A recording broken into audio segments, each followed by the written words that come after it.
The steady beeping of machines around me was the first thing I registered as consciousness slowly crept back. I'm Rebecca Martinez, 28 years old, and I'd built a real estate empire worth millions before most people figured out their careers. But lying there in that hospital bed, unable to move or speak, I heard my father's voice cut through the antiseptic air like a knife. "Let her pass, we won't pay for the surgery," he said coldly to my stepmother. "Sign the DNR. Once she's gone, that 15 million inheritance becomes ours."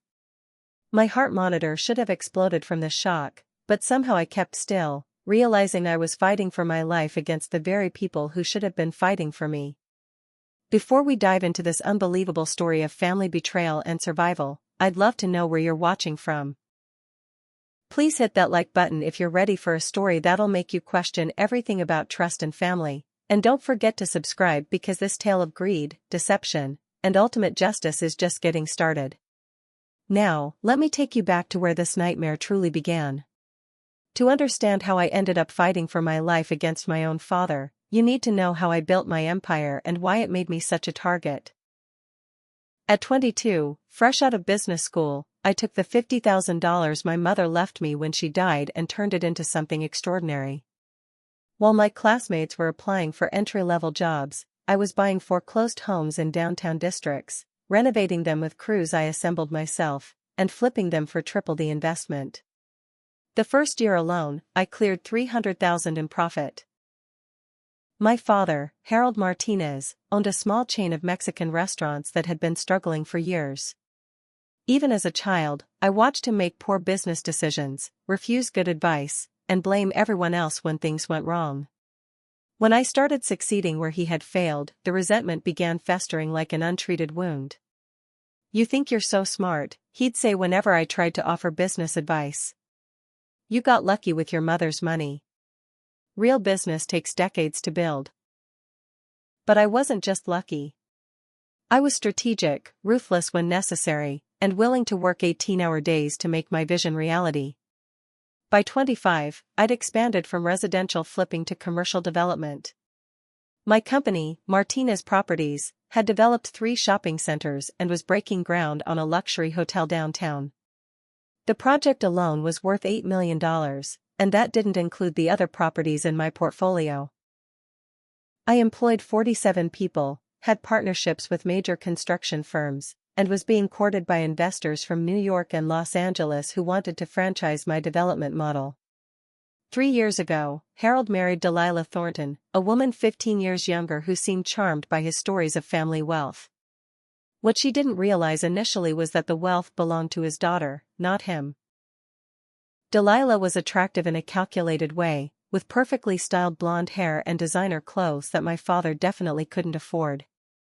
She worked as a paralegal at a small law firm, which should have been my first warning sign about her understanding of legal loopholes and inheritance law. The pressure started subtly. Harold would suggest I add family members to my business accounts for estate planning purposes. Delilah would mention how nice it would be if I could help with their restaurant renovations, just small loans between family. When I politely declined, explaining that mixing family and business was dangerous, their requests became more insistent. "After everything I've done for you," Harold would say, "you can't help your old man when he's struggling?" But I remembered too clearly how he'd criticized every success I'd achieved. The day of the accident, I was driving to close the biggest deal of my career. A major hotel chain wanted to partner with me on a 50-room luxury property in the heart of the business district. The contracts were worth $8 million initially, with potential for $20 million more if the expansion went as planned. I was reviewing final details at a red light when a commercial truck slammed into my driver's side at full speed. The impact was so severe that witnesses later said they were amazed anyone survived. The truck driver disappeared from the scene before police arrived, and his vehicle was found abandoned 3 blocks away. Security cameras in the area had mysteriously malfunctioned that day, according to the police report. Later investigation revealed the truck had been stolen that morning, and the man caught on one functioning camera bore no resemblance to the registered owner. Whether the accident was deliberate or opportunistic, I may never know, but the timing was suspiciously convenient for people who needed me dead. I suffered severe traumatic brain injury, multiple broken ribs, a collapsed lung, and internal bleeding that required immediate surgery. The doctors told my family that my survival depended on a complex neurosurgical procedure that would cost $200,000, not fully covered by insurance. They also explained that my business insurance policies included a $15 million payout in case of my death, money that would go to my designated beneficiaries. According to the papers I'd signed years earlier, when I was young and trusting, my father was listed as both my power of attorney and primary heir. The irony wasn't lost on me, even in my damaged state. The same business success that my father had resented and dismissed was now worth enough to make murdering his own daughter seem like a reasonable financial decision.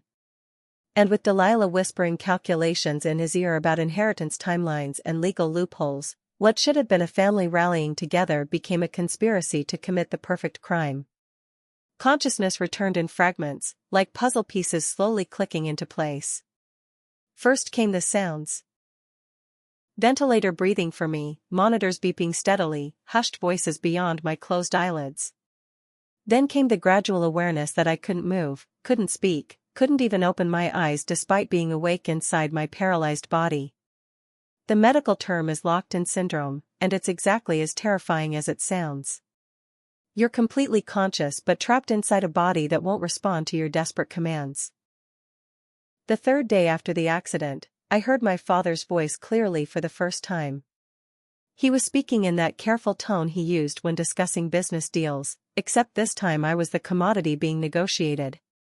The surgeon wants to do some experimental procedure, Harold was saying to someone.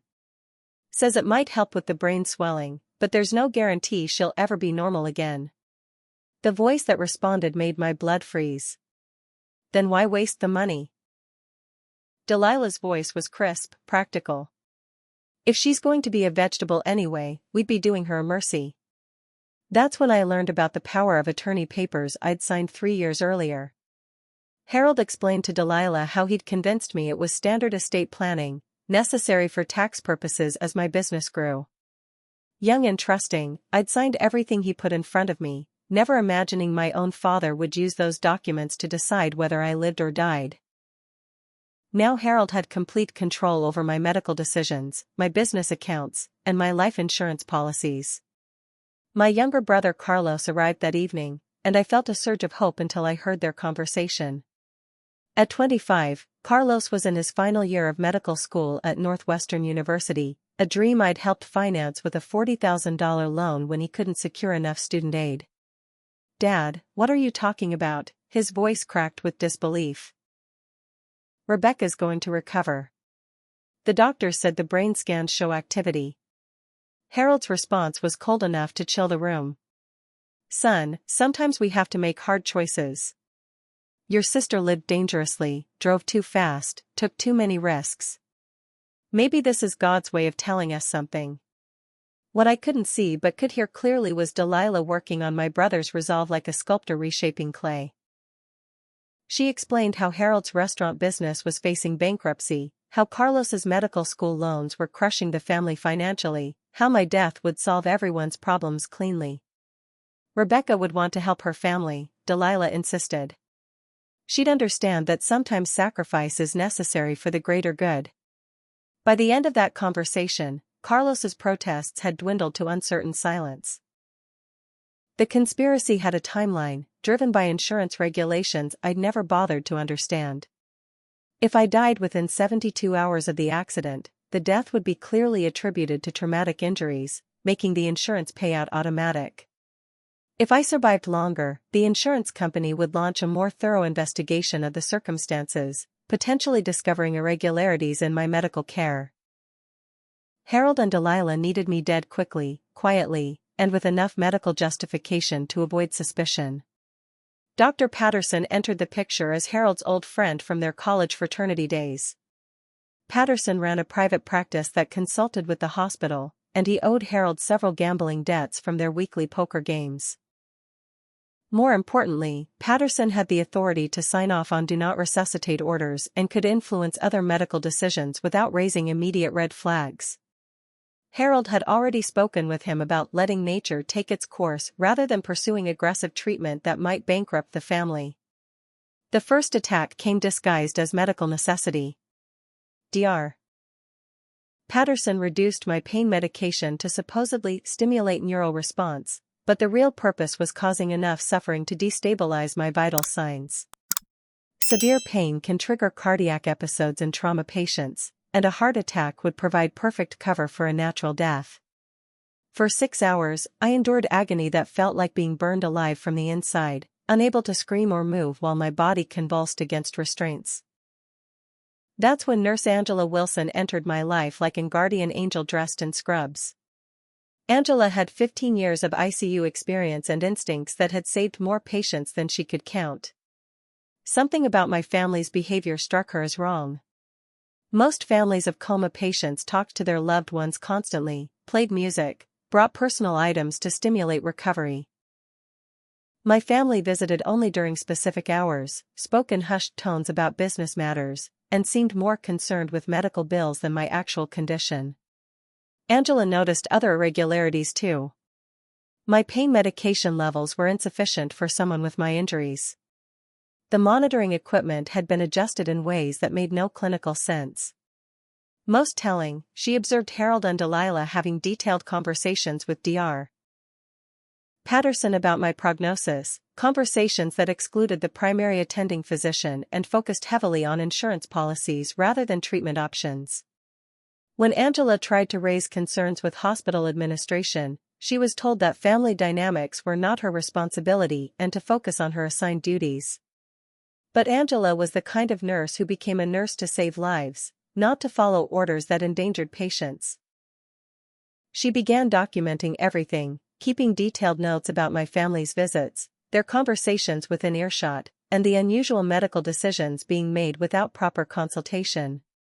She also started talking to me, believing that coma patients could often hear and understand more than medical science fully recognized. "I don't know if you can hear me, honey," she would whisper during late-night checks, "but something's not right here, and I'm going to figure out what's happening."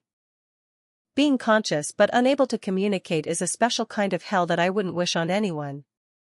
Imagine being buried alive, except instead of dirt, you're trapped under your own unresponsive flesh. I could hear everything, process every word, feel every emotion, but I couldn't so much as blink to signal that I was fighting to survive inside this broken body. The doctors called it a medically induced coma, but I was more awake than anyone realized, watching my family plan my murder from the inside out. Angela became my lifeline to the conscious world, though she didn't know it yet. During her shifts, she would chatter about hospital gossip, her own family problems, anything to fill the silence. But more importantly, she would ask questions. "Rebecca, if you can hear me, I want you to know that something feels wrong about all this," she whispered during a late-night medication check. "Your family doesn't act like people who love someone fighting for their life. They act like people waiting for an inheritance." Her words hit me like electrical shocks because she was describing exactly what I'd been witnessing. The memories came flooding back as my brain slowly healed itself. My mother had tried to warn me about Harold's true nature before cancer took her when I was 18. "Your father loves money more than people," she'd said weakly from her own hospital bed.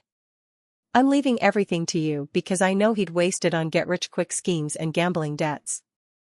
Don't let him convince you to sign anything important until you're older and wiser." But I'd been young, grieving, and desperate to maintain family connections. Harold seemed like a changed man after Mom's death, more attentive and loving than he'd ever been. Now I understood that Harold's newfound affection had been calculated manipulation.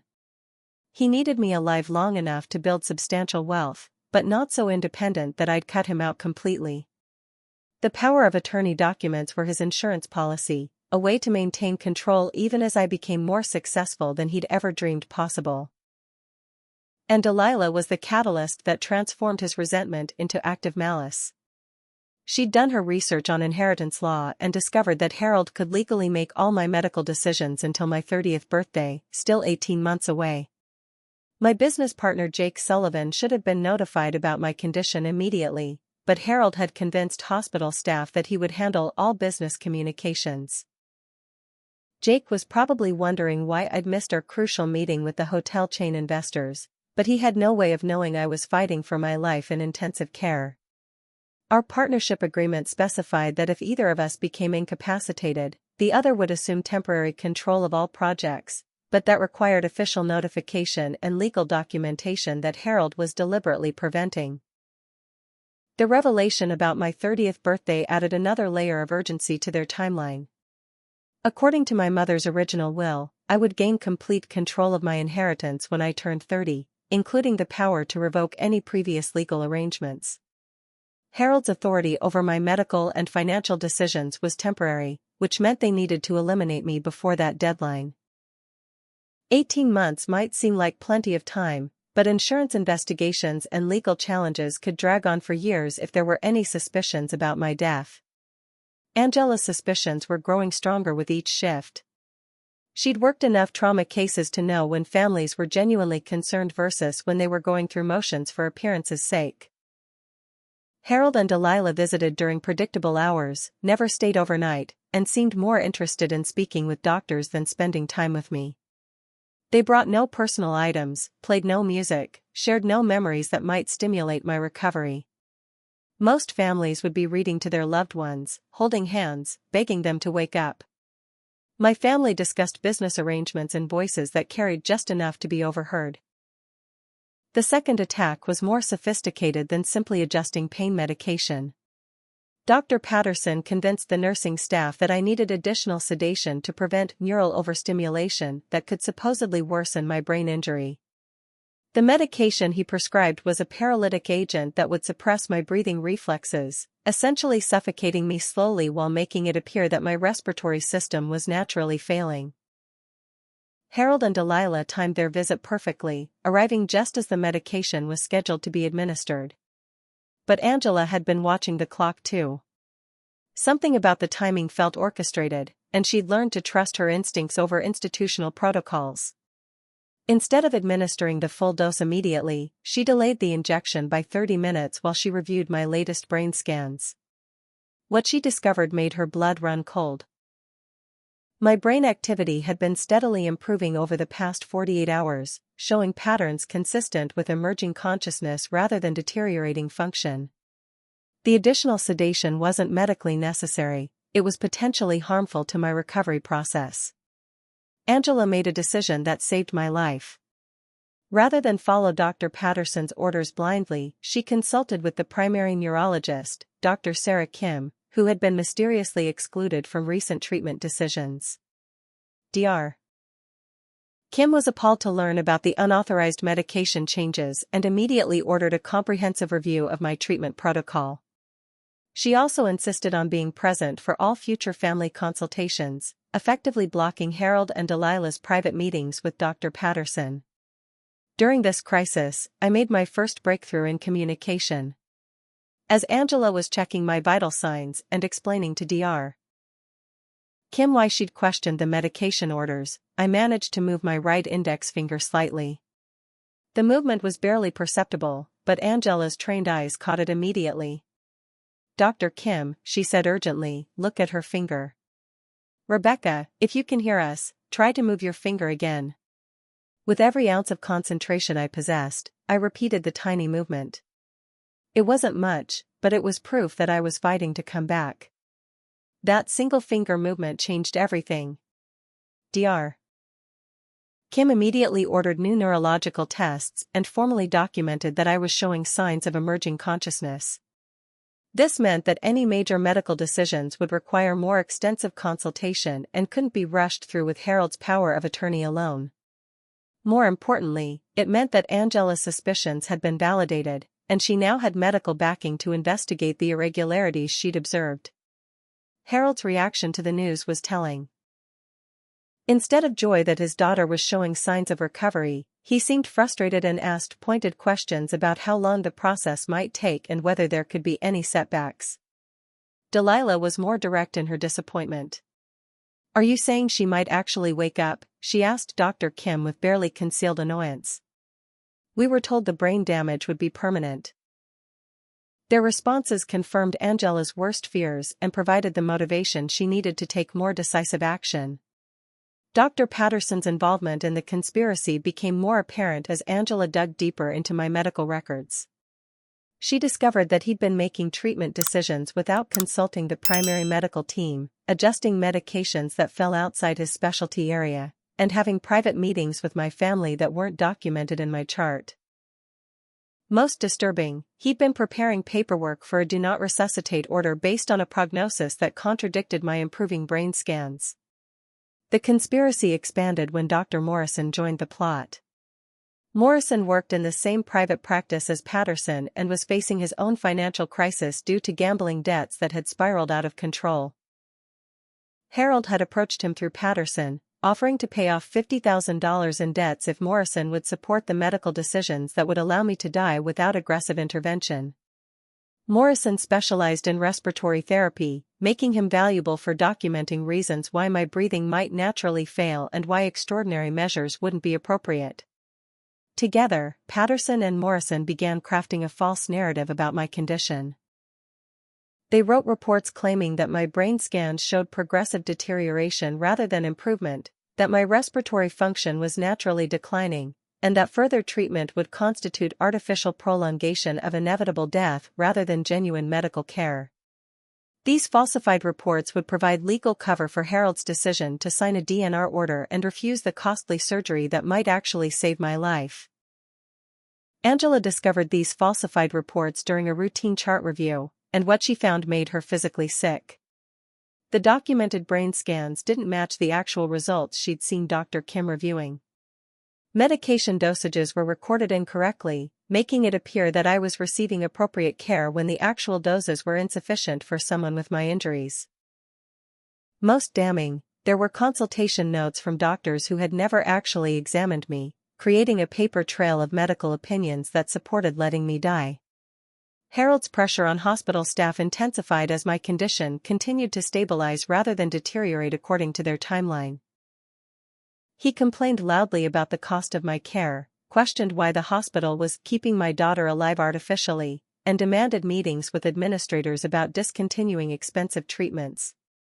Delilah supported these complaints with research she'd done about patient rights and family decision-making authority, quoting legal precedents about when families could refuse medical intervention. The conspiracy reached into hospital administration when Dr. Richards, the medical director, revealed his connection to Harold's business interests. Richards had been an investor in Harold's restaurant chain years earlier and had lost significant money when the business failed. Harold was leveraging this history, promising to make good on old debts if Richards would support the medical decisions that would end my expensive care.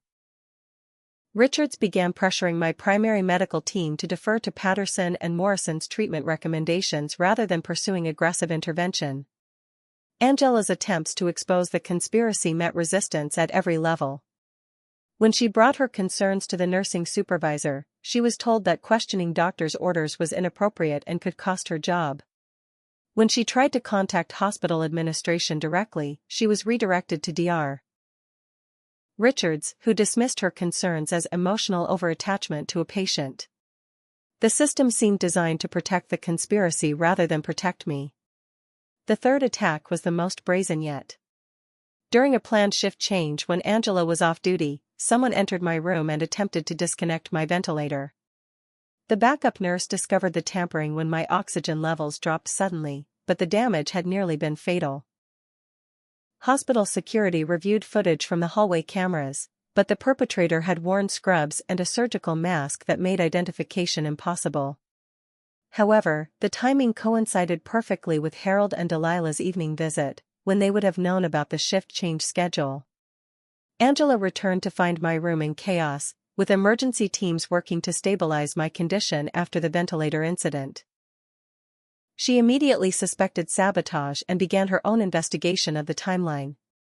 Security logs showed that Harold and Delilah had signed in for their visit just 20 minutes before the ventilator alarm triggered, giving them opportunity to commit the sabotage and leave before being discovered.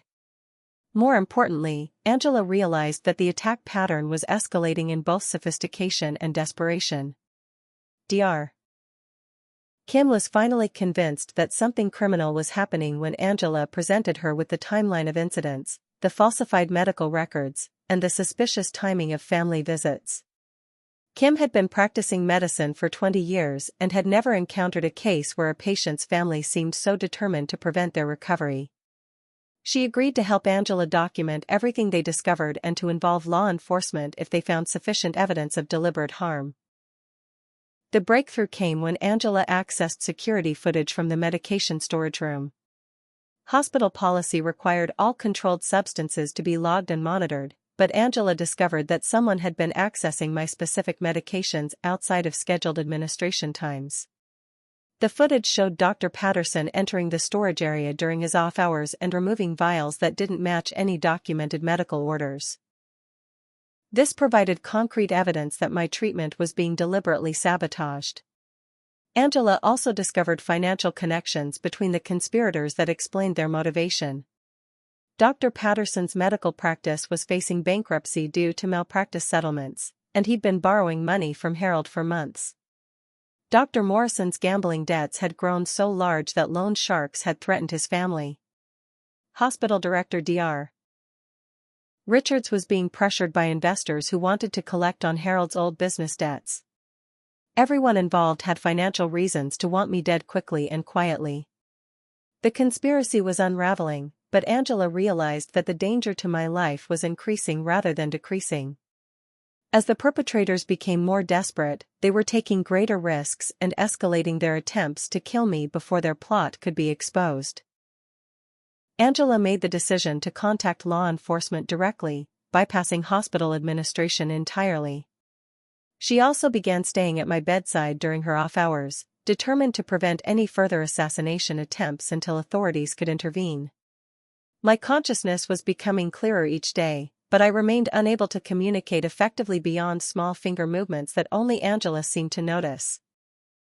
I could hear everything happening around me, including Angela's phone calls to police detectives and her whispered promises that she would keep me safe. For the first time since the accident, I felt genuine hope that someone was fighting for my life as hard as others were fighting to end it. Jake Sullivan's arrival at the hospital changed the entire dynamic of the conspiracy.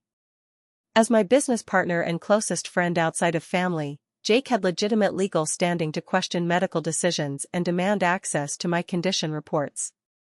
He'd become suspicious when I missed our crucial investor meeting without any communication, something completely out of character for someone who'd never missed an important business appointment in 6 years of partnership.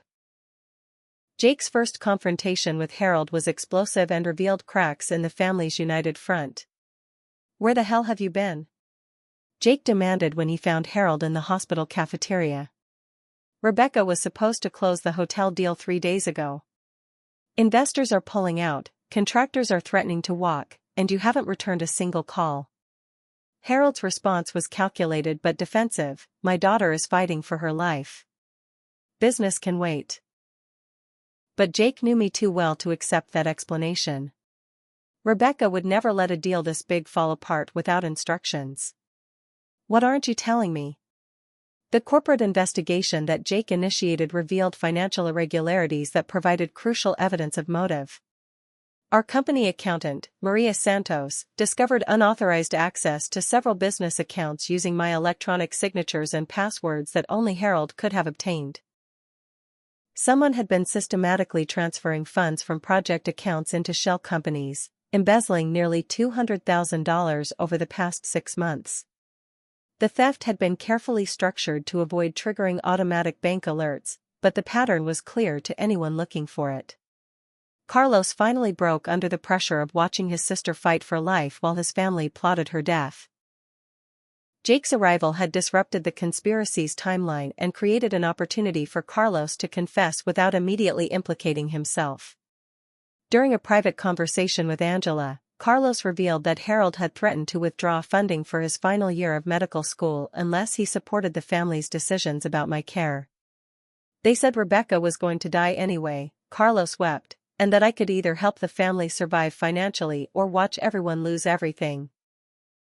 Angela's evidence collection had reached criminal levels of detail. She'd compiled recordings of Harold and Delilah's conversations using her personal phone, documenting times, dates, and exact quotes about their plans to let nature take its course.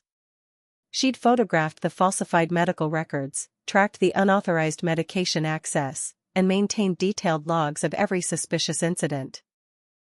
Most importantly, she'd identified the pattern of escalating attempts to kill me as the conspiracy faced exposure.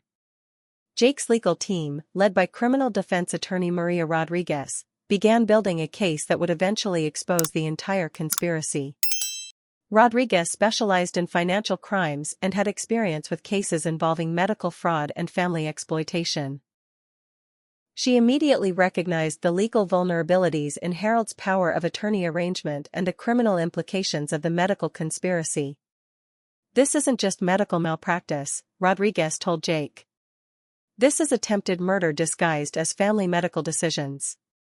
The fourth attack came in response to the increasing scrutiny from Jake's investigation and Angela's documentation efforts. "Someone attempted to inject air into my foreline, a method that would cause an embolism and cardiac arrest while being nearly impossible to detect during a routine autopsy. The attack was sophisticated enough to suggest medical knowledge, implicating Dr. Patterson or Dr. Morrison as the likely perpetrator. Only Angela's vigilant monitoring prevented the attack from succeeding. She discovered the syringe hidden behind my bag during a routine check. Police Detective Sarah Thompson became involved after Angela provided her evidence directly to the Criminal Investigations Unit. Thompson specialized in white-collar crime and had handled several cases involving medical fraud and insurance scams. Her initial review of Angela's documentation convinced her that probable cause existed for a criminal investigation, though she warned that prosecuting family members for medical decisions would require overwhelming evidence of deliberate malice and financial motive. The conspiracy began falling apart when hospital administration attempted to transfer me to a different facility under Harold's authority as medical decision-maker. Dr. Kim refused to approve the transfer, citing my improving condition and the need for specialized neurological care. When Harold insisted on the transfer anyway, citing financial concerns, Dr. Kim formally documented her medical objection and required that Harold's decision be reviewed by the hospital ethics committee. This delay provided crucial time for the criminal investigation to gather evidence. Media attention began when local healthcare reporter Jennifer Walsh noticed the unusual circumstances surrounding my case. Walsh had been investigating medical fraud cases and recognized the pattern of family members pushing for premature end-of-life decisions while having financial interests in the patient's death. Her initial story about questionable medical decision-making at the hospital triggered broader scrutiny from state health department investigators and insurance company fraud specialists. Rodriguez's legal strategy focused on the financial evidence that demonstrated clear motive for murder. Harold's restaurant business was facing foreclosure within 60 days, with creditors threatening legal action to recover nearly $500,000 in unpaid debts. Delilah's research into inheritance law was documented in her computer files, including searches for power of attorney murder cases and how long does insurance investigation take. Most damning, phone records showed frequent calls between Harold, Patterson, and Morrison during the exact time periods when my medical care was being sabotaged. Carlos's testimony provided the insider perspective that transformed the case from circumstantial evidence to direct witness accounts. He detailed conversations where Harold and Delilah explicitly discussed how my death would solve their financial problems, how they planned to justify medical decisions to avoid suspicion, and how they'd recruited Dr. Patterson and Morrison through financial pressure and personal obligations. Carlos's medical school training also allowed him to explain how the medication tampering was designed to kill me while appearing like natural complications. Angela's partnership with Jake's investigation team created an unprecedented level of documentation for a medical conspiracy case. They had financial records proving embezzlement, medical records proving falsification, security footage proving unauthorized access to medications, recorded conversations proving intent to commit murder, and expert testimony proving that my condition was improving rather than deteriorating as claimed by the conspirators. The final piece of evidence came from insurance company investigators who had begun their own probe after media coverage raised questions about my case. Insurance fraud specialist David Chen discovered that Harold had been in contact with the company about my death benefits within hours of my accident, asking detailed questions about payout timelines and documentation requirements. This premature focus on death benefits, before my medical condition had even stabilized, provided additional proof of premeditation and financial motive. As the evidence mounted, the conspiracy's participants began turning on each other in attempts to reduce their own criminal liability. Dr. Patterson blamed Dr. Morrison for suggesting the most aggressive methods. Dr. Morrison claimed Harold had threatened him with violence if he didn't cooperate. Harold accused Delilah of manipulating him into decisions he wouldn't have made alone. Their mutual betrayals provided additional evidence for prosecutors while ensuring that none of them could escape responsibility for their roles in attempting to murder me. Jake Sullivan's arrival at the hospital changed the entire dynamic of the conspiracy. As my business partner and closest friend outside of family, Jake had legitimate legal standing to question medical decisions and demand access to my condition reports. He'd become suspicious when I missed our crucial investor meeting without any communication, something completely out of character for someone who'd never missed an important business appointment in 6 years of partnership. Jake's first confrontation with Harold was explosive and revealed cracks in the family's united front. "Where the hell have you been?" Jake demanded when he found Harold in the hospital cafeteria. "Rebecca was supposed to close the hotel deal 3 days ago. Investors are pulling out, contractors are threatening to walk, and you haven't returned a single call." Harold's response was calculated but defensive. "My daughter is fighting for her life. Business can wait." But Jake knew me too well to accept that explanation. Rebecca would never let a deal this big fall apart without instructions. "What aren't you telling me?" The corporate investigation that Jake initiated revealed financial irregularities that provided crucial evidence of motive. Our company accountant, Maria Santos, discovered unauthorized access to several business accounts using my electronic signatures and passwords that only Harold could have obtained.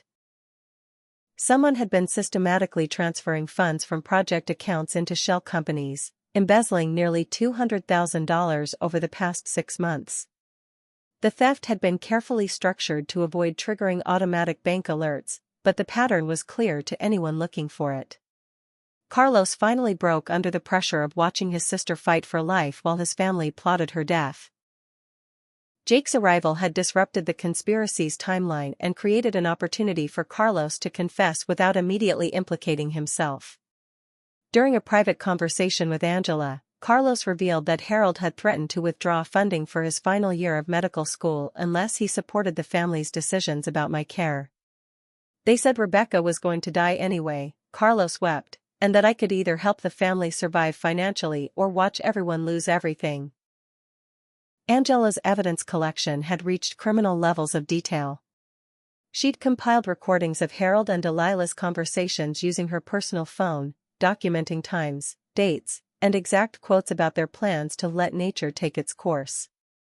She'd photographed the falsified medical records, tracked the unauthorized medication access, and maintained detailed logs of every suspicious incident.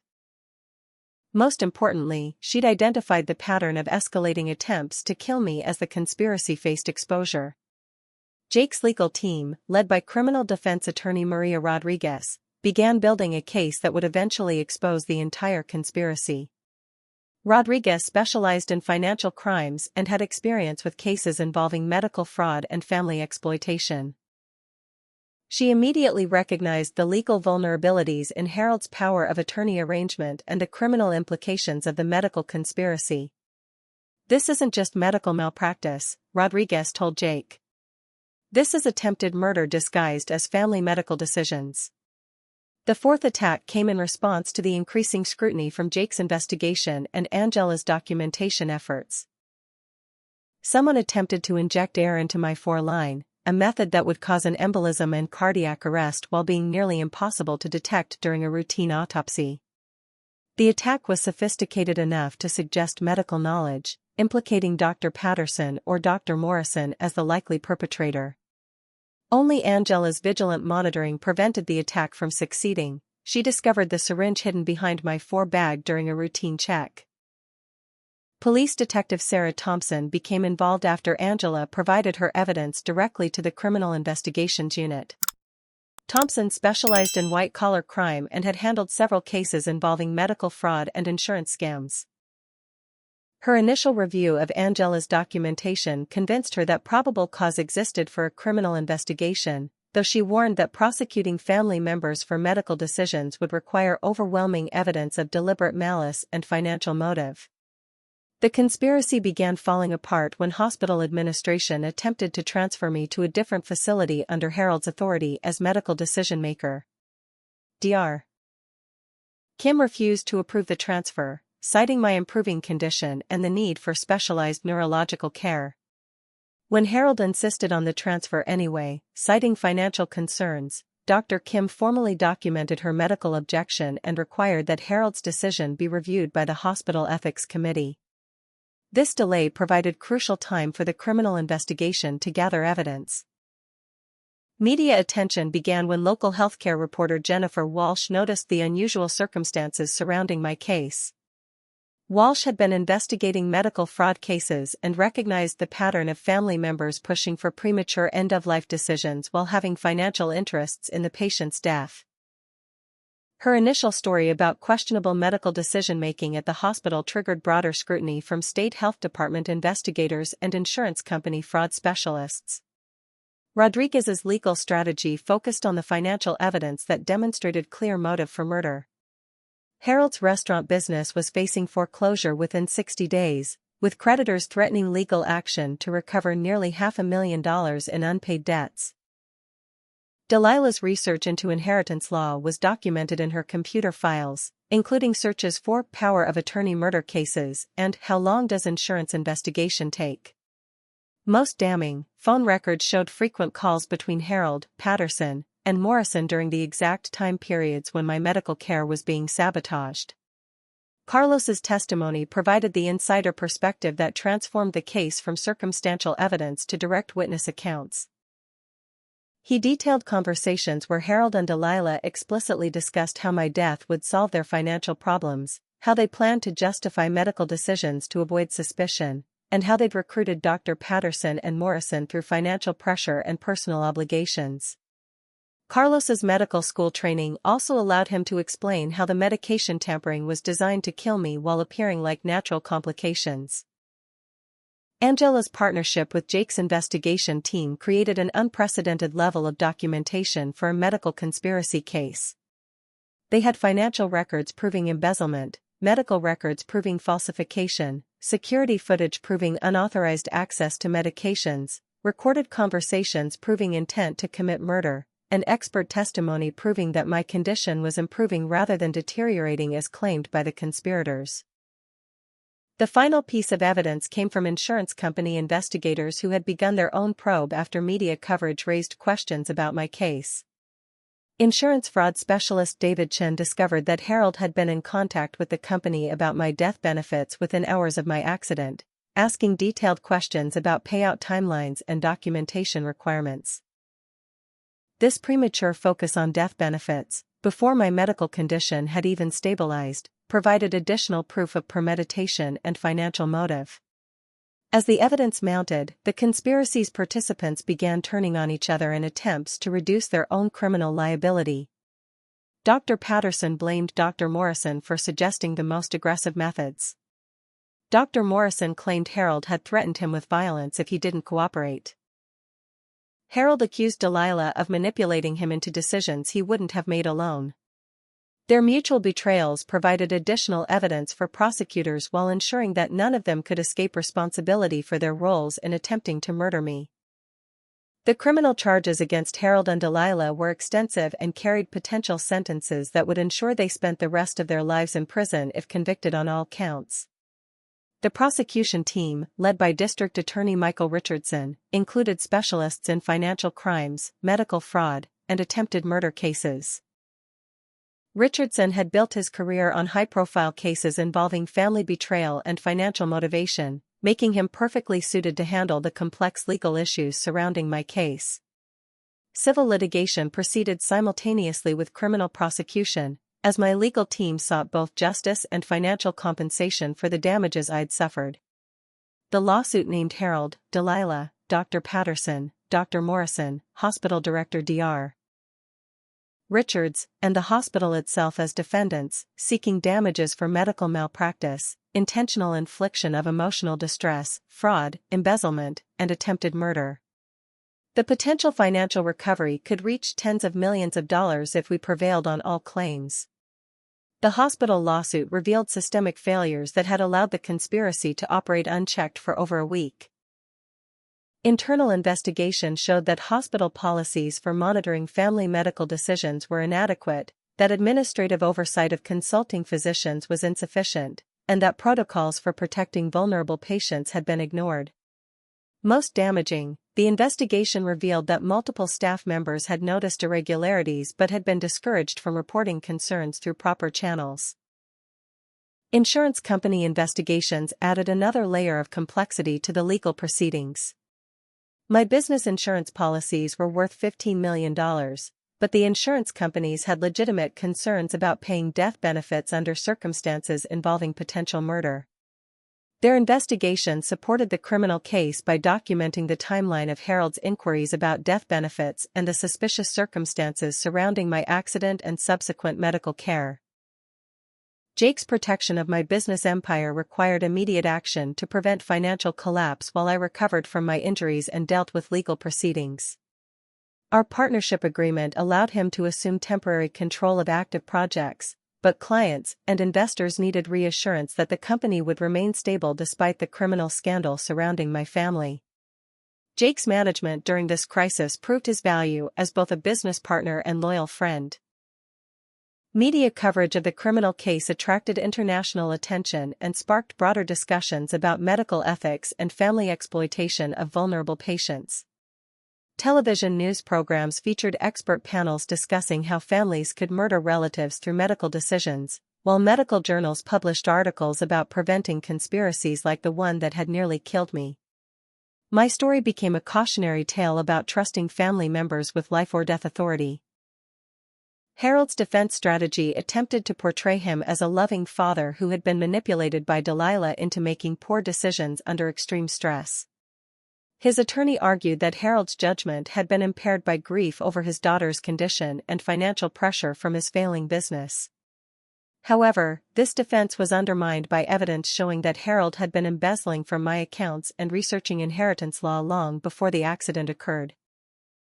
Delilah's defense was more aggressive, claiming that she had been trying to help a family in crisis and that her actions had been misinterpreted by investigators looking for criminal activity where none existed. Her attorney argued that researching inheritance law was natural for someone concerned about family finances, and that her conversations about medical decisions reflected legitimate concerns about prolonging suffering rather than murder plots. This defense collapsed when prosecutors presented evidence of her attempts to hire an assassin. Dr. Patterson's confession provided crucial evidence against all the other conspirators while securing a reduced sentence for his cooperation. Patterson admitted to falsifying medical records, administering inappropriate medications, and participating in planning my death in exchange for payment of his gambling debts. His detailed testimony described exactly how the medical conspiracy had operated and confirmed that Harold and Delilah had been the driving forces behind the murder plot. Carlos's testimony was emotionally devastating but legally crucial for establishing the timeline and motivation of the conspiracy. His medical training allowed him to explain technical aspects of the murder attempts, while his insider knowledge of family dynamics proved the premeditation and financial motivation. Carlos's obvious remorse and cooperation with investigators helped establish his credibility while demonstrating the psychological manipulation that the conspirators had used against him. Financial recovery proceedings revealed that Harold had been systematically stealing from my business accounts for months before the accident, using forged documents and electronic access codes that I had provided for legitimate business purposes. The total embezzlement exceeded $300,000 and would have bankrupted several ongoing construction projects if the theft had continued. Forensic accountants traced the stolen funds through multiple shell companies and offshore accounts that Delilah had helped establish.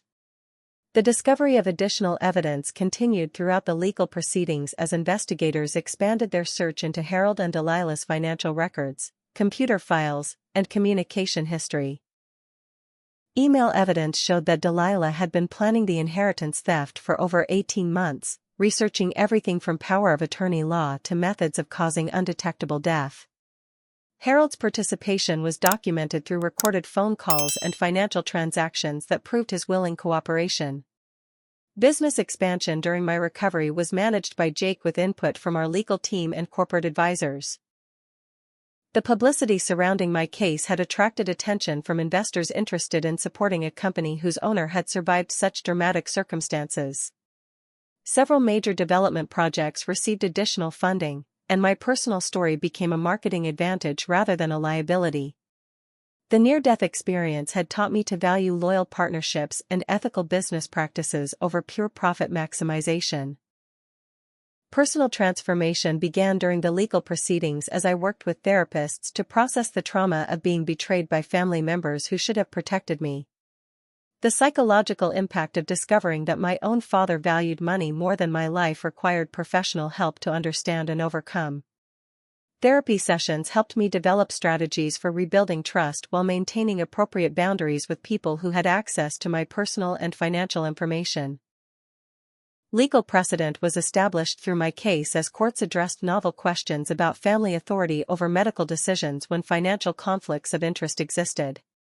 The rulings in my case would influence future legislation about power of attorney arrangements and medical decision-making protocols. Legal scholars studied my case as an example of how existing laws could be exploited by family members with criminal intent, leading to recommendations for stronger protective measures.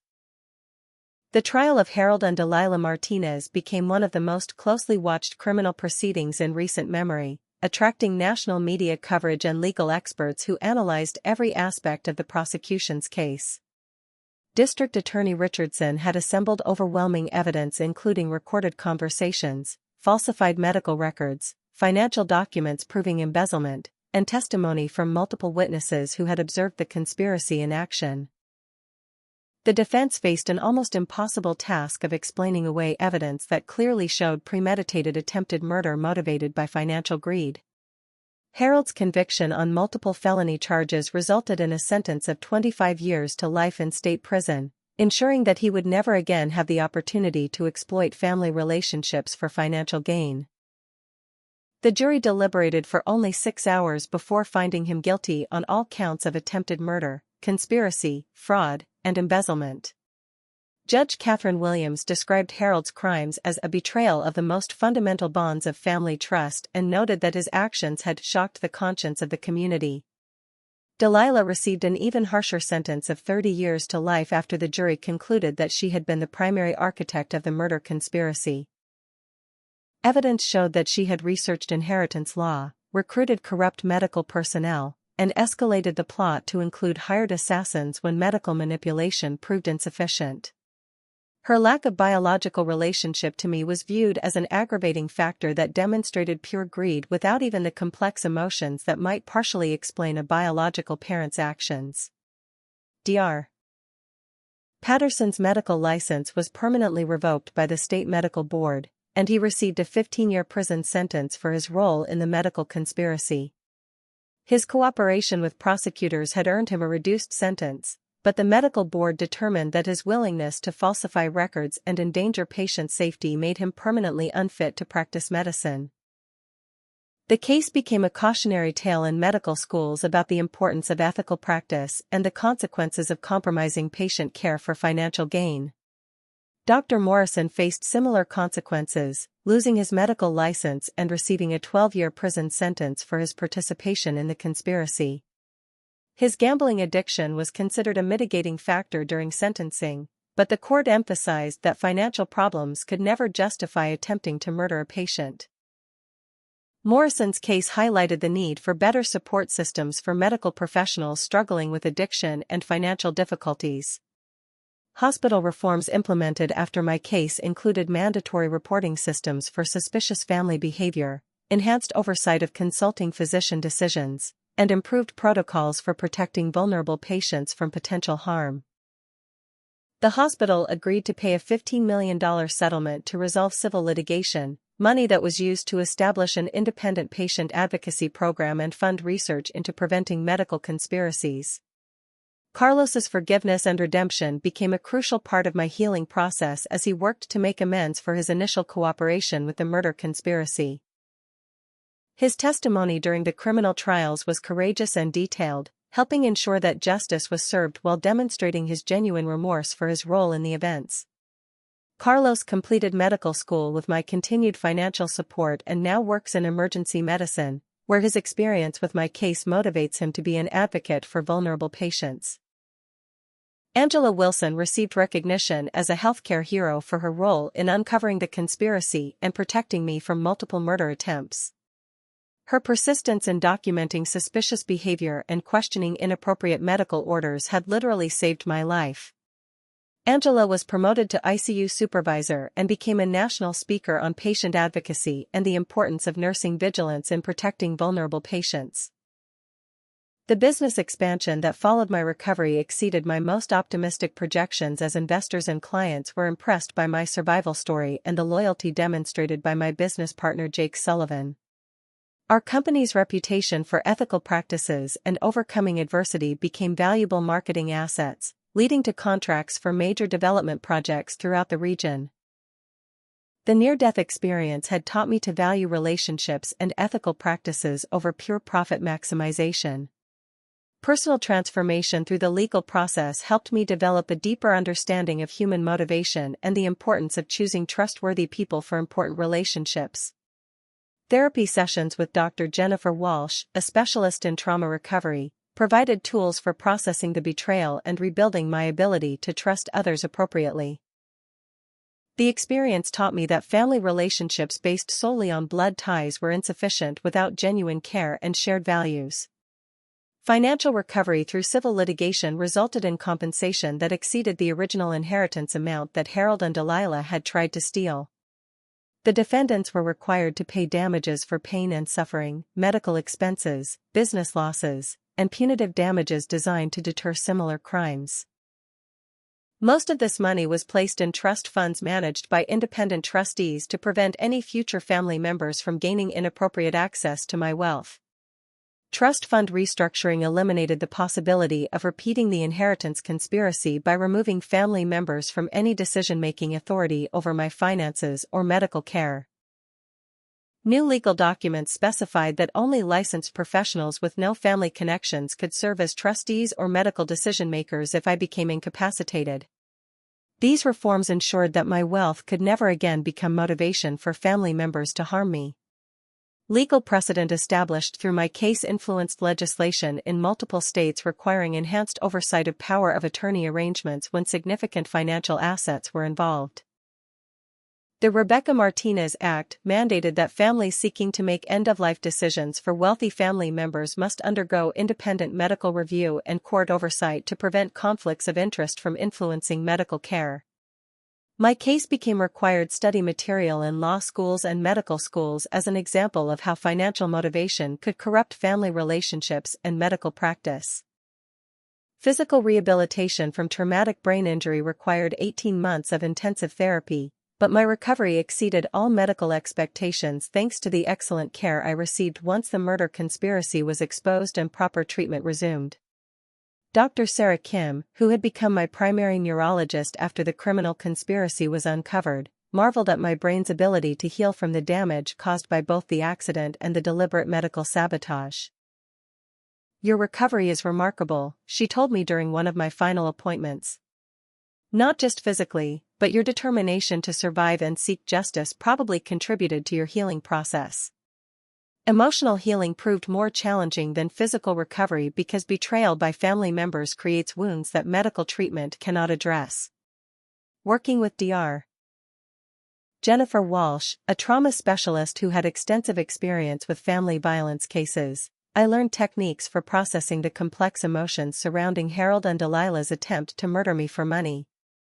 "Family betrayal is uniquely traumatic," Dr. Walsh explained, "because it violates our most basic assumptions about safety and love. Recovery requires rebuilding your ability to trust while maintaining appropriate boundaries."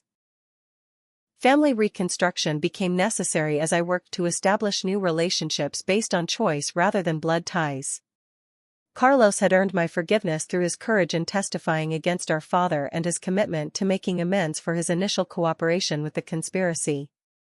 Angela Wilson had become like a sister to me through her heroic efforts to save my life and expose the murder plot. Jake Sullivan had proven his loyalty as both a business partner and friend by fighting for my interests when I was unable to defend myself. Business philanthropy emerged as a way to channel my traumatic experience into positive action that could help other vulnerable people avoid similar betrayals. The Rebecca Martinez Foundation, established with $10 million from the civil litigation settlement, focused on 3 areas: improving hospital protocols for protecting vulnerable patients, providing legal advocacy for people facing family financial exploitation, and funding research into preventing medical conspiracies. Angela agreed to serve as the foundation's executive director, bringing her healthcare expertise and personal understanding of the issues. Jake's marriage proposal came 18 months after my recovery, during a quiet dinner where we were discussing expansion plans for our real estate business. "Rebecca," he said nervously, "we've been through hell together, and I've watched you show incredible strength and courage. I don't want to face life's challenges with anyone else." His proposal was not dramatic or romantic in traditional ways, but it was based on deep friendship, shared values, and proven loyalty that felt more valuable than passionate declarations that might not survive difficult times. Mother's memory played a crucial role in my healing process as I came to understand how her warnings about Harold's character had been both accurate and protective. Her decision to leave the inheritance directly to me rather than to her husband had prevented Harold from gaining immediate access to wealth that he would have squandered on failed business ventures. "Your mother saw this coming 20 years ago," Dr. Walsh observed during one of our therapy sessions. "She protected you even after death by structuring the inheritance to minimize Harold's access to your wealth." Forgiveness became a complex process that required distinguishing between forgiveness for my own emotional health and reconciliation that might put me at continued risk. I learned to forgive Harold and Delilah for my own peace of mind while maintaining appropriate boundaries that prevented any future contact or influence. Forgiveness doesn't mean forgetting or trusting again, Dr. Walsh explained. It means releasing the anger that would otherwise consume your emotional energy and prevent you from building positive relationships. Legacy planning now includes comprehensive protections designed to prevent any future family members from gaining inappropriate influence over my wealth or medical decisions. Independent trustees manage my financial assets, and medical decision-making authority is held by licensed professionals with no family connections. Legal documents specify that any family members who challenge these arrangements will be permanently excluded from any inheritance, removing financial motivation for future conspiracies. Life perspective has been fundamentally altered by the experience of facing death and betrayal while discovering the depth of loyalty that true friends and ethical professionals can demonstrate. The accident and conspiracy taught me that wealth and success mean nothing without trustworthy people to share them with, and that family relationships based solely on blood ties are insufficient without genuine care and shared values. My priorities shifted from accumulating wealth to building meaningful relationships and using resources to help others. True friendship revealed itself through the actions of people like Angela, Jake, and Carlos, who risked their own interests to protect mine when I was vulnerable. Angela could have avoided involvement by following orders and ignoring her suspicions, but she chose to investigate and document the conspiracy at personal and professional risk. Jake could have focused on protecting the business assets rather than fighting for my personal welfare, but he made my recovery his top priority. Carlos could have remained silent to protect himself, but he chose courage over self-preservation. Trust rebuilding required developing better judgment about people's character and motivation while maintaining openness to genuine relationships. Therapy helped me recognize warning signs of financial manipulation and emotional exploitation while avoiding the opposite extreme of becoming isolated and suspicious of everyone. The goal is calibrated trust, Dr. Walsh explained, where you trust people appropriately based on their demonstrated character and actions rather than their promises or family relationships. Second chances have been granted carefully to people who demonstrated genuine remorse and commitment to change, like Carlos, while being permanently denied to people who showed no authentic acknowledgement of wrongdoing. Harold and Delilah never expressed genuine remorse for attempting to murder me, focusing instead on self-pity about their legal consequences. Their lack of accountability confirmed that reconciliation would be impossible and dangerous. As I reflect on this journey from near death to justice and healing, I often wonder whether sharing this story might help other people recognize similar warning signs in their own families or medical situations. Family financial exploitation is more common than most people realize, and the vulnerability of patients in medical settings creates opportunities for abuse that are difficult to detect and prove. My survival depended on the heroic actions of a nurse who trusted her instincts and a business partner who refused to accept convenient explanations for suspicious circumstances. The question that haunts me most is whether other families are currently planning similar conspiracies against vulnerable relatives, and whether those potential victims will be fortunate enough to have advocates like Angela and Jake fighting for their lives. Money changes people in ways that can be shocking and devastating, especially when combined with legal authority over someone else's life and death. Trust carefully, document thoroughly, and never underestimate the importance of having genuinely loyal people in your life. Have you ever suspected that family members might have financial motives for their medical decisions about a relative? What warning signs do you think people should watch for to protect themselves and their loved ones? I'd love to hear your thoughts in the comments below. If this story opened your eyes to the importance of careful legal planning and choosing trustworthy advocates, please give it a like and share it with others who might benefit from understanding these risks. Don't forget to subscribe for more stories about overcoming betrayal and building genuine relationships based on integrity rather than obligation. Thank you for listening to my story, and I hope it helps you protect yourself and the people you truly care about. Remember that real family is defined by actions and character, not just blood ties, and that your greatest protection comes from surrounding yourself with people who value your well-being more than your wealth.